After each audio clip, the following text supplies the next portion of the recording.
Hello दोस्तों, आज मैं एक्सप्लेन करूंगी मीटियोर गार्डन के एपिसोड 46 और 47। बाकी पिछले एपिसोड्स की लिंक आपको मेरे डिस्क्रिप्शन बॉक्स में मिल जाएगी। तो स्टार्ट करते हैं एपिसोड 46। एपिसोड 46 स्टार्ट होता है इस हैप्पी कपल के साथ जो कि सिटी में घूम रहे हैं। अचानक से सनशाइन का पैर टकराता है और वो गिर जाती है, पर अकेली नहीं गिरती, साथ में दामिंशी को लेकर गिरती है। उन दोनों के लिए ये बहुत ऑकवर्ड और एम्बैरसिंग मोमेंट होता है। दोनों जल्दी से खड़े होते हैं कि कहीं किसी ने देख तो नहीं लिया, पर सनशाइन का शू टूट जाता है। दामिंशी कहता है, तुम अब तक कैसे सरवाइव कर रही हो जब तुम इतनी अनाड़ी हो। और फिर दामिंशी सनशाइन को पिगी बैग राइड देता है, और वैसे भी दामिंशी ऐसे चांस को छोड़ कैसे सकता है। दामिंशी सनशाइन से कहता है, लगता है मुझे तुम्हारा ख्याल पूरी लाइफ रखना पड़ेगा। देन सनशाइन एक शू शॉप पर जाती है। वो छोटी सी शॉप है।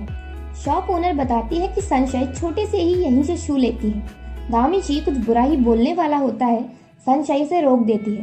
देन सनशाइन शू लेती है। दामिंशी उससे वेडिंग ड्रेस के लिए मेजरमेंट देने चलने की कहता है और उसके फिगर पर उसे परेशान करता है, पर सनशाइन भी अब तो उसे बड़ा हिट करने लगी है बात बात पर।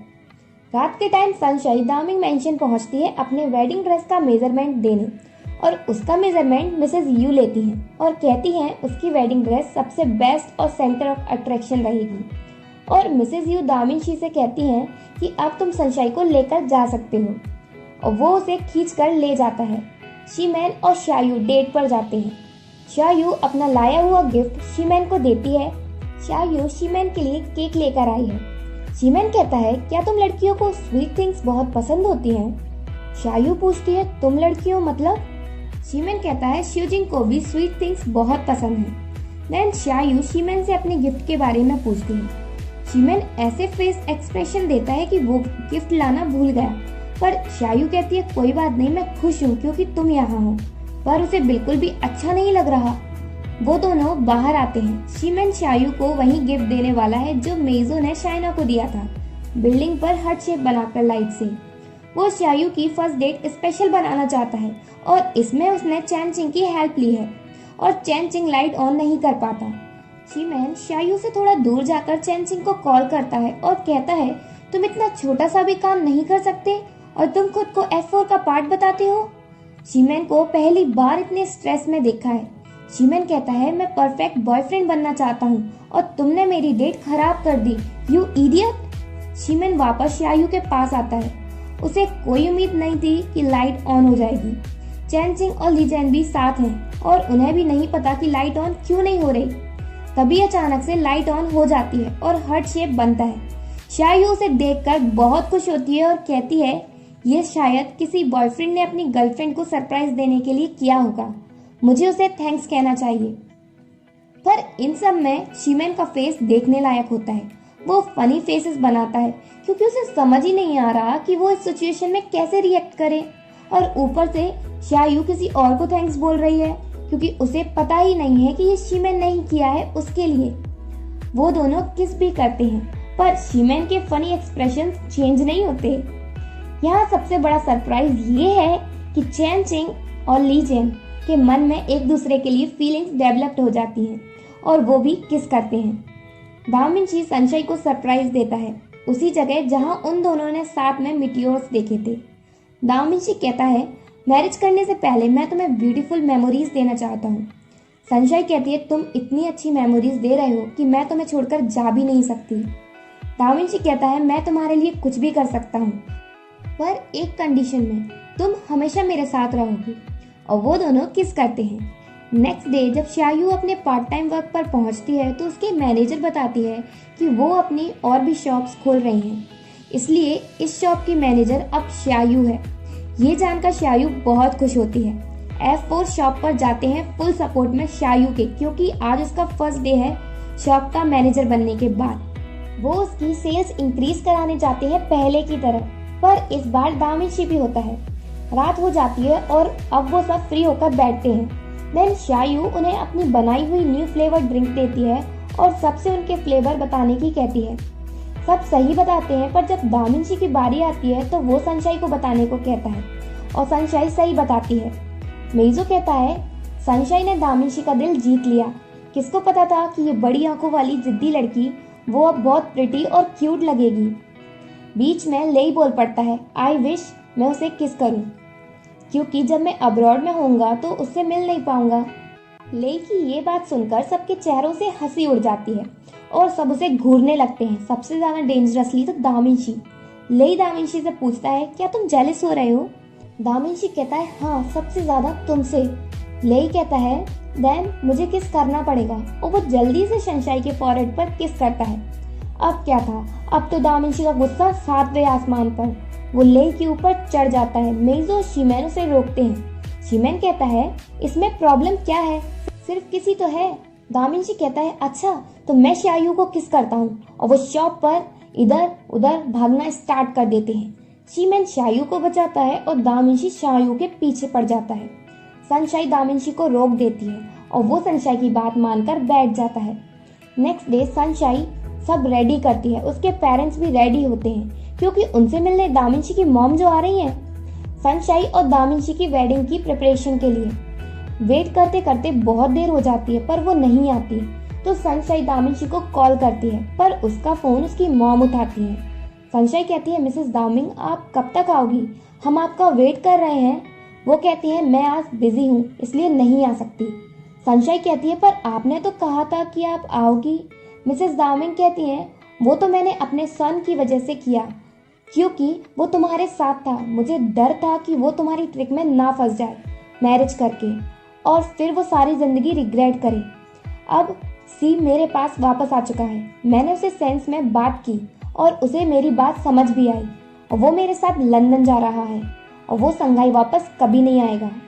डोंग सनशाइन तुम भी सी पर गिव अप कर दो, क्योंकि जो तुम सोच रही हो वो कभी नहीं होगा, और फोन कट कर देती है। सनशाइन पूरी तरह टूट जाती है ये सुनकर और अपने पेरेंट्स को बताती है कि मिसेस दामिंग ने हमसे झूठ बोला, वो हमसे मिलने नहीं आने वाली थी। सनशाइन के पेरेंट्स को गुस्सा आता है और वो सनशाइन को लेकर मिसेस दामिंग से मिलने जाना चाहती हैं, पर सनशाइन अपने पेरेंट्स से कहती है, मॉम डैड आप मुझे अकेला छोड़ दो, मैं अपनी और दामिंशी की प्रॉब्लम को खुद हैंडल करूंगी। हमारे बीच जो भी होगा मैं इस तरह इंसल्ट नहीं होने दूंगी। मैं मिसेस दामिंग का सामना पूरी ब्रेवरी से करूंगी। इधर F3 दामिंशी की बैचलर पार्टी की प्रिपरेशन कर चुके हैं। लेई कहता है ये किसका स्टूपिड आइडिया है। शीमेन कहता है ये आइडिया मेइज़ो का है, उसने कहा कि हम हेड पार्टी करेंगे और हमें हेड्स पहननी पड़ेगी दामिंशी को अपनी ब्लेसिंग्स देने के लिए। लेई कहता है पर ये डॉग वाली हेड बहुत भयंकर है। कुछ भी कहो F3 बहुत क्यूट लग रहे हैं डॉग हेड्स में। उनकी बैचलर पार्टी में सनशाइन पहुंचती है और उन्हें सब बताती है कि दामिंशी अपनी मॉम के साथ लंदन चला गया। शीमेन दामिंशी को कॉल करता है, उसका फोन मिसेस यू उठाती है। शीमेन पूछता है दामिंशी कहाँ है। वो कहती है वो बिजी है और वो फोन पिक नहीं कर सकता और फोन कट कर देती है। मिसेस दामिंग ने मिसेस यू से कहा है कि वो किसी को भी दामिंशी के बारे में कुछ ना बताएं। इधर सबको दामिंशी की बड़ी चिंता हो रही है। लेई कहता है मिसेस यू इस बार वियर्ड तरह से बात कर रही थी। मेइज़ो कहता है अब हम दामिंशी को कहाँ ढूंढेंगे। लेई कहता है मिसेस यू ने हमें हिंट दी है कि वो घर पर ही है, हमें उसे ढूंढने जाना होगा। F3 दामिंशी के घर पहुंचते हैं, पर बाहर तो बहुत सारे बॉडीगार्ड्स हैं। मेइज़ो कहता है हमें हमेशा की तरह बैक डोर से जाना पड़ेगा, वो रास्ता सिर्फ F4 को ही पता है। वो लोग अंदर पहुंचते हैं, पर मिसेस यू उन्हें देख लेती हैं और कहती हैं मैं तुम्हारा घंटों से वेट कर रही थी, तुम्हें इतनी देर कहाँ हो गई, अब चलो मेरे साथ। लेई पूछता है दामिंशी कहाँ है। वो बताती हैं कि उसे रूम में लॉक कर दिया गया है। वो उन्हें दामिंशी के रूम में छोड़ती हैं, पर अंदर पहले से ही मिसेस दामिंग थी। वो कहती हैं तुम अंदर कैसे आए, और पता नहीं सी के इतने टेरिबल फ्रेंड्स कैसे हैं। शीमेन से इंसल्ट बर्दाश्त नहीं होती और वो कहता है भले ही हम टेरिबल हैं, पर हम अपने फैमिली मेंबर्स को कभी हर्ट नहीं करते, और जमकर मिसेस दामिंग की इंसल्ट करते हैं। मिसेस दामिंग कहती हैं तुम लोग कब बड़े होगे और एडल्ट्स की तरह सोचोगे। अब लेई कहता है अगर आप सच में हमें एडल्ट समझती हैं तो आपको सी और सनशाइन को एक्सेप्ट कर लेना चाहिए। मिसेस दामिंग कहती है मेरे ख्याल से दामिंशी के लिए युआनजी सबसे बेस्ट रहेगी। नेक्स्ट डे युआनजी की मॉम उसकी हेल्प कर रही हैं उसकी और दामिंशी की वेडिंग के लिए ड्रेस लेने में, पर युआनजी अपनी मॉम से कहती है हमारे बीच कोई प्यार नहीं है और दामिंशी मुझे बिल्कुल लाइक नहीं करता, युआनजी की मॉम उस पर दबाव बनाती है कि ये उसके और रामनशी की फैमिली के लिए बहुत अच्छा रहेगा।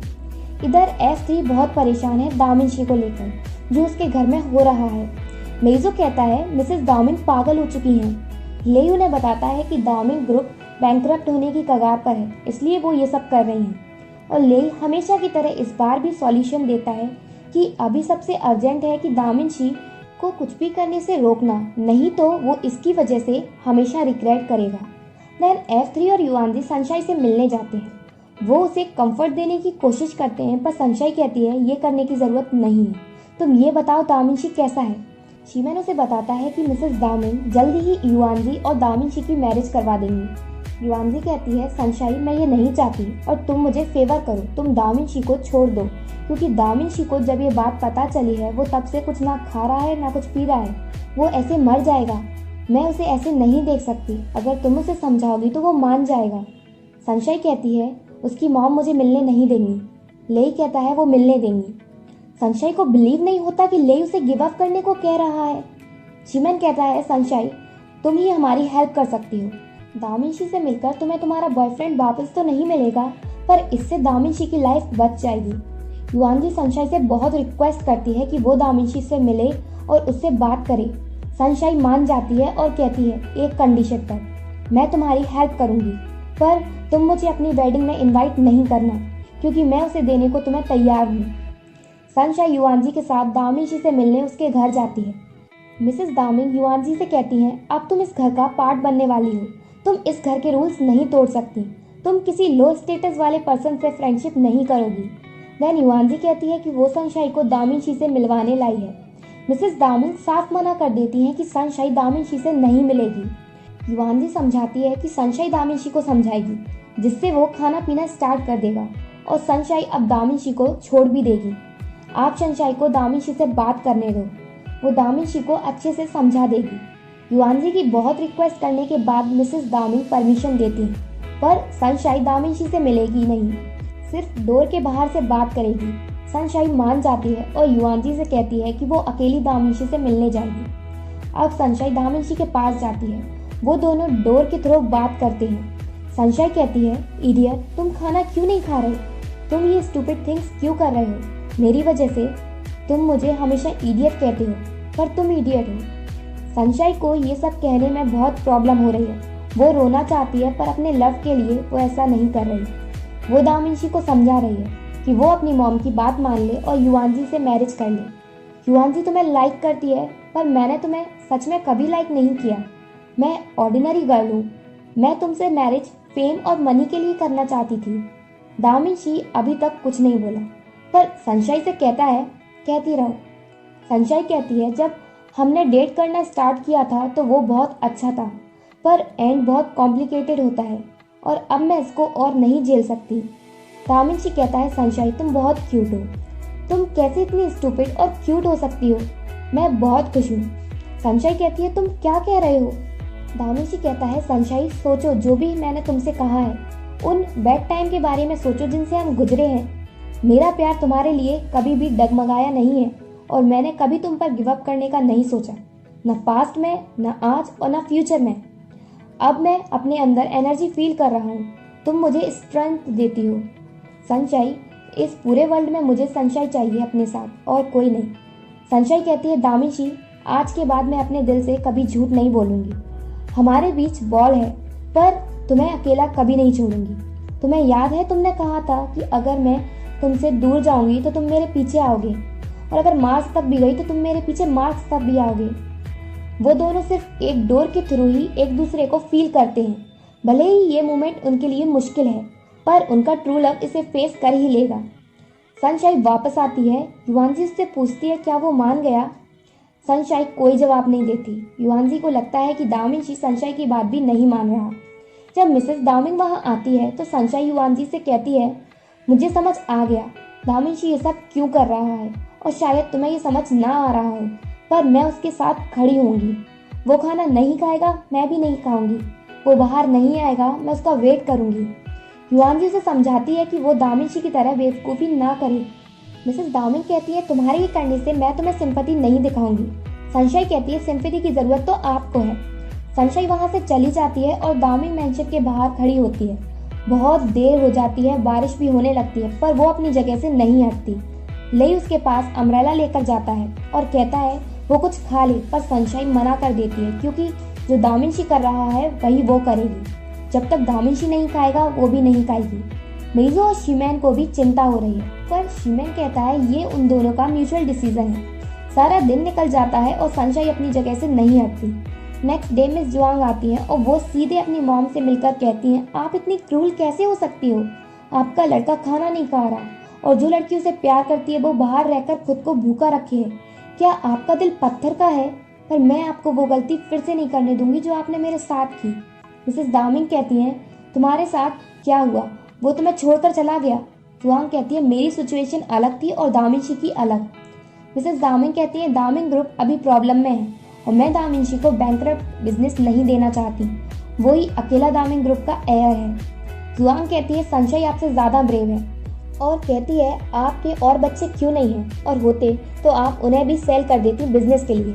इस बात पर मिसेस दामिंग जुआंग को स्लैप मार देती हैं। जुआंग कहती है आप अच्छी बिजनेस वूमेन तो हो पर अच्छी मॉम नहीं हो। देन जुआंग दामिनशी से मिलने जाती है। वो उसे खाने को कहती है, नहीं तो उसका हैंडसम फेस स्कल में बदल जाएगा। दामिनशी मजाक करता है, कहता है अगर मैं स्कल में भी अच्छा लगूंगा। जुआंग कहती है मैं तुम्हें ऐसे नहीं देख सकती, चलो मेरे साथ डिनर करो। दामिनशी कहता है मैं अपनी मॉम की बात मान लूं जैसे आपने मान ली। नहीं, मैं ऐसा नहीं करूंगा। मैं उन्हें बताकर रहूंगा कि मैंने इस रिलेशनशिप को सीरियसली लिया है, इसलिए आप मुझे समझाओ नहीं। मैं खुश हूँ क्योंकि सनशाइन मेरी साइड है। F3 साथ में है और वो ये सोचने में लगे हैं कि दामिंग ग्रुप में क्या हुआ है। तभी लेई को दामिनशी की कही हुई बात याद आती है कि उसके पास ग्रेट प्लान है और लेई उन्हें बताता है कि दामिनशी के पास इस प्रॉब्लम के लिए बहुत अच्छा प्लान है। कई दिन निकल चुके हैं, दामिनशी ने अभी तक कुछ नहीं खाया और सनशाइन भी अपनी जगह से हटी नहीं है और एपिसोड 47 यही एंड होता है। अगर आपको मेरी वीडियो अच्छी लगी हो तो प्लीज़ लाइक माई वीडियो और सब्सक्राइब टू माई चैनल।